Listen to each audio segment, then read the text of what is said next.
Shalom, salam berkat dari kami untuk pendengar sekalian. Saat ini pendengar akan diberkati dengan program Hari Ini Harinya Tuhan bagian yang ke-8. Sebuah program rohani tentang doktrin Alkitab yang menolong kita untuk semakin tertanam dalam kebenaran firman dan bertumbuh dalam kemuliaan. Bersama hambanya, Pendeta Gilbert Lumwendong, STH.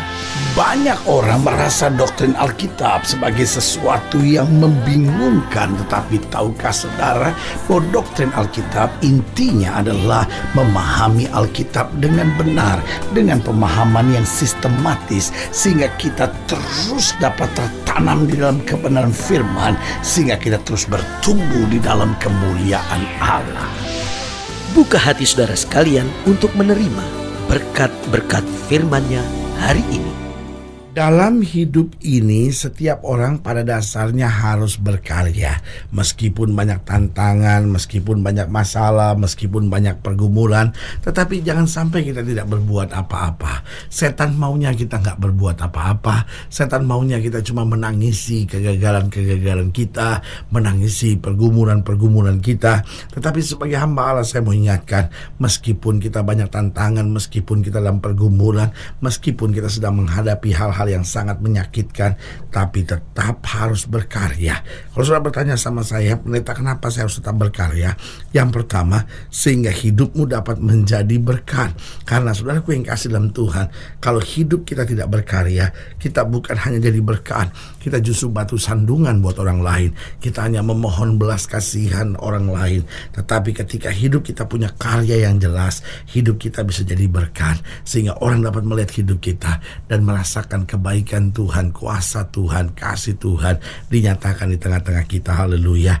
Yang kedua, saya pelajari, setiap orang tuh harus berkarya apapun situasinya. Jangan diam, jangan menyesali nasib, jangan menangisi keadaan, tapi terus berkarya sehingga hidup kita miliki semangat. Tahukah saudara, makin kita tidak berkarya, makin hidup kita kehilangan semangat. Makanya di kalangan orang tua dikenal istilah post power syndrome. Karena ada sindroma dalam kehidupan psikis manusia, bukan fisiknya tapi psikisnya, jiwanya, ya kan? Bahwa ada kebiasaan dan ada penyakit dalam psikis manusia, yaitu ketika tadinya dia berkuasa, lalu tidak berkuasa lagi. Dia merasa post power syndrome. Dia merasa, udahlah, nggak usah lah, ya saya memang udah tua lah, saya memang nggak bisa lah, saya udah nggak mampu lagi. Nah, ketika dia mulai dalam situasi seperti itu, apa yang terjadi? Maka dia mulai kehilangan semangat. Kenapa? Karena sudah tidak berkarya lagi. Dan kemudian apa yang terjadi? Sakit-sakitan menyerang. Makanya sebagai orang percaya, kembali kita diingatkan kita harus terus berkarya. Meskipun usia sudah lanjut, tetapi kita percaya Allah tetap melakukan hal-hal yang baik di tengah-tengah kita. Haleluya. Yang ketiga, saya pelajari bahwa setiap orang harus tetap berkarya sehingga hidup kita boleh berarti. Tahukah saudara, ketika kita cuman hanya mengharapkan belas kasihan orang, hidup kita tidak akan pernah berarti. Hanya ketertekanan yang ada dan timbul dalam hidup kita. Tapi kalau kita mau belajar untuk selalu berkarya, apapun yang terjadi, sekecil apapun, kita berkarya, di situ kita merasakan arti kehidupan yang sebenarnya. Dan saudaraku yang kasih dalam Tuhan, setiap orang harus terus berkarya sehingga hidupnya boleh semakin maju. Karena kalau kita setia dalam perkara kecil, Tuhan berkati kita dalam perkara yang lebih besar. Kita berkarya hal-hal sederhana, Tuhan tambahkan, Tuhan tambahkan, Tuhan tambahkan, sampai kemuliaan yang dinyatakan di tengah-tengah kita. Haleluya. Selamat datang dalam program kita Hari Ini Harinya Tuhan, sebuah program rohani yang kembali mengingatkan kepada kita betapa pentingnya kita menjadikan firman Tuhan sebagai dasar keseharian hidup kita. Karena selama kita jadikan firman Tuhan sebagai dasar keseharian hidup kita, langkah-langkah ke depan kita penuh dengan kepastian, kemenangan, berkat, mujizat, dan perkara-perkara besar. Haleluya. Dan dalam program ini kita sedang membahas tentang besar jasanya. Ini dia. Karena makin kita berkarya, hidup kita boleh berjasa, boleh berarti. Haleluya. Nah, saudara yang kasih dalam Tuhan, dalam pembahasan tentang besar jasanya, kita mau sama-sama belajar dari 2 Samuel pasal 23. 2 Samuel pasal yang ke-23. Kita mulai sama-sama belajar dari ayat yang ke-18, ya kan? Kisah selanjutnya dari pahlawan-pahlawan Daud, perikop yang baru saja kita pelajari pada program sebelumnya. Sekarang kita sudah masuk di 2 Samuel pasal 23, mulai dari ayat yang ke-18 sampai ayatnya yang ke-39. Demikian firman Tuhan. Abisai adik Yoab anak Seruya, dialah kepala ke-30 orang itu, dan dialah yang mengayunkan tombaknya melawan 300 orang yang mati ditikamnya. Ia mendapat nama di antara ke-30 orang itu. Bukankah ia yang paling dihormati di antara ke-30 orang itu? Memang ia menjadi pemimpin mereka, tapi ia tidak dapat menyamai Triwira itu. Selanjutnya Benaya bin Yoyada, anak seorang yang gagah perkasa yang besar jasanya, yang berasal dari Kabzeel. Perhatikan kalimat ini, yang besar jasanya. Ia menewaskan kedua pahlawan besar Moab. Juga pernah ia turun ke dalam lubang dan membunuh seekor singa pada waktu hari bersalju. Pula ia membunuh seorang Mesir, seorang yang tinggi perawakannya. Di tangan orang Mesir itu ada tombak, tapi ia mendatanginya dengan tongkat, merampas tombak itu, dan dari tangan orang Mesir itu lalu membunuh orang itu dengan tombaknya sendiri.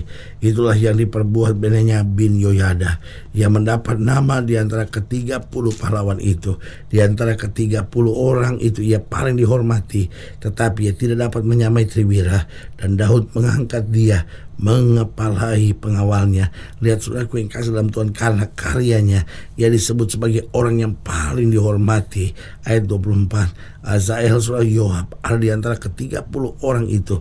Selanjutnya Elhanan bin Dodo dari Bethlehem, sama orang Harod, Elika orang Harod, Heles orang Palte, Ira anak Ikeshi orang Tekoa, Abiezer orang Anatot, Mebunai orang Husa, Salmon orang Ahohi, Maharai orang Netofa, Heleb anak Baana orang Netofa, Itai bin Ribai dari Gibea orang Benyamin, Benhanya orang Piraton, Hidai dari lembah-lembah Gaas, Abialbon orang Bet Arabah, Azmawet orang Bahurim, Eliabah orang Salbon Yasyen, orang Guni, Yonatan anak Sama orang Harari, Ahiam bin Sarar orang Harari, Elifelet anak Ahasbai orang Maaka, Eliam anak Ahitofel orang Gilo,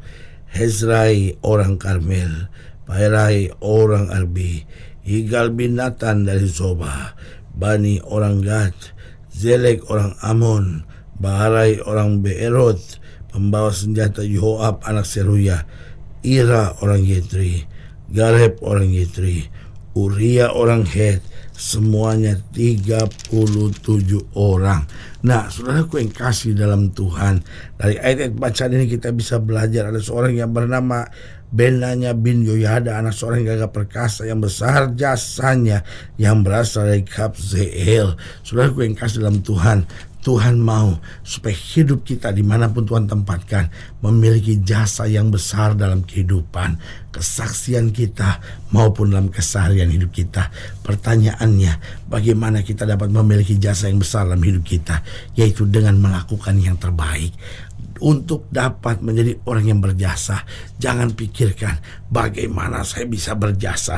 Karena makin kita berpikir kita mau berjasa, kita tidak ubahnya seperti orang munafik yang sedang mau mencari nama buat diri kita sendiri. Tetapi yang benar adalah bagaimana kita dapat menjadi orang-orang yang berjasa. Mari kita melakukan apa saja dalam hidup kita yang terbaik. Karena dengan kita melakukan yang terbaik, disitulah berkat Tuhan akan dicurahkan bagi yang percaya. Haleluya. Yang kedua, saya pelajari bagaimana supaya dalam keseharian kita bisa memiliki jasa yang besar. Tadi sudah saya katakan bahwa kita harus melakukan yang terbaik dalam usaha kita, dalam dagang kita, dalam keluarga kita, dalam keseharian kita harus melakukan yang terbaik. Karena hanya orang-orang yang melakukan yang terbaik yang akan diberkati oleh Tuhan. Yang kedua, saya pelajari dengan tidak mengeluh. Tahukah saudara, justru dengan mengeluh hidup kita itu bawa sial buat orang. Dengan mengeluh hidup kita tuh bawa susah, bawa air mata, bawa penderitaan buat orang lain. Karena sebagai hamba Allah saya mau ingatkan, ayo mari kita belajar bersyukur. Karena justru dengan bersyukur di situ ada kekuatan baru yang Tuhan berikan, ada semangat baru yang Tuhan berikan. Bahkan dalam hati kita ada rasa takut berbuat dosa karena kita pikir, aduh Tuhan sudah begitu baik buat saya mau tetap berjalan di dalam jalannya, saya mau tetap bersyukur dan tidak akan pernah mengeluh dalam hidup ini. Yang ketiga, saya pelajari bagaimana supaya dalam keseharian kita boleh menjadi orang yang memiliki jasa yang besar. Yang ketiga yaitu dengan selalu rela membantu. Jadi ingat, yang pertama, ketika kita mau melakukan apa saja yang terbaik. Yang kedua, yaitu dengan tidak mengeluh dan tidak bersungut-sungut dalam hidup, tetapi bersyukur. Lalu yang ketiga, dengan apa? Dengan selalu rela membantu, ringan tangan, selalu mau tolong. Dan yang keempat, dengan selalu memiliki motivasi yang tulus. Saudaraku yang kasih dalam Tuhan, kalau motivasi kita tulus, justru di situ Tuhan akan pakai, justru di situ Tuhan akan berbuat segala yang dahsyat. Tapi sebaliknya, kalau kita menghalalkan segala cara, motivasi kita curang, apa yang terjadi? Kita berhadapan sendiri dengan hukuman Tuhan, dan justru yang terjadi, kita ada di dalam pendidikan Tuhan yang berat. Karena itu saudaraku yang kasih dalam Tuhan, mari punya motivasi yang tulus. Supaya apa? Supaya hidup kita bisa benar, supaya hidup kita bisa mengandalkan Tuhan, sehingga hidup kita kemudian bisa jadi berkat. Orang menyebut kita dan berkata, sungguh jasanya besar. Suami, biarlah hidupmu berjasa bagi seluruh keluarga. Istri, biarlah hidupmu berjasa bagi seluruh keluarga. Orang tua, biarlah hidupmu berjasa bagi setiap keluarga. Dan setiap anak-anak muda, biarlah hidupmu berjasa dimanapun Tuhan tempatkan hidupmu. Para pengusaha, hidupmu harus berjasa. Para pedagang, hidupmu harus berjasa. Setiap sudah dalam karir sudah masing-masing, setiap sudah harus berjasa, sehingga di dalamnya kasih Tuhan boleh dinyatakan bagi yang percaya. Jadi ada 4 hal penting bagaimana kita bisa memiliki jasa yang besar. Lakukan yang terbaik, jangan mengeluh dan bersungut-sungut, lalu selalu siap untuk membantu, dan akhirnya kita memiliki motivasi yang tulus yang memuliakan Kristus senantiasa. Haleluya. Saudaraku yang kasih dalam Tuhan, jika saudara ingin dilayani lebih jauh, hubungi kami melalui telepon, hubungi kami melalui surat, kunjungi website kami, karena kami ada untuk membawa Bapak Ibu saudara senantiasa lebih dekat pada Tuhan dan mengalami kasih kuasa mujizat yang luar biasa. Haleluya. Secara khusus melalui program ini juga saya mau berdoa buat setiap saudara yang sakit, setiap saudara yang berbeban berat, karena saya percaya bahwa bagi Allah tidak ada perkara yang mustahil. Nah, saudara ingin didoakan secara khusus, boleh taruh tangan kanan saudara di dada dan kita akan berdoa. Mari kita berdoa. Bapa, dalam nama Yesus, hamba doa buat yang sakit, hamba doa buat yang berbeban berat, hamba doa untuk setiap mereka yang sedang menghadapi masa-masa yang sukar, karena hamba percaya bahwa bagi Allah tidak ada perkara yang mustahil. Bapa, hamba berdoa di dalam nama Yesus, Tuhan jamah, yang sakit Tuhan sembuhkan, yang lemah Tuhan kuatkan, yang susah Tuhan hiburkan, yang jatuh Tuhan angkat, sehingga hari-hari penuh kemenangan boleh berlaku. Bahkan mereka yang taruh tangan kanannya di dada, hamba doa secara khusus dalam nama Yesus, sehingga hidup kami boleh jadi berkat, kami boleh menjadi orang yang berjasa dalam kehidupan keseharian kami, sehingga orang lain tertolong, orang lain berkati, orang lain boleh mengalami kemuliaan Kristus. Di dalam nama Yesus kami berdoa. Haleluya. Amin. Saudara yang kasih dalam Tuhan, kita sudah berdoa. Ingat, Allah tidak pernah lalai menepati janjinya. Inilah saatnya buat kita untuk bangkit, bersemangat, bersuka cita dalam menghadapi segala perkara. Karena kita tahu Yesus hidup, Yesus berkuasa, dan selalu menyediakan yang terbaik buat anak-anaknya. Doa saya menyertai saudara. Sampai berjumpa pada program berikutnya. Jangan lupa, jadikan hari ini harinya Tuhan. Haleluya.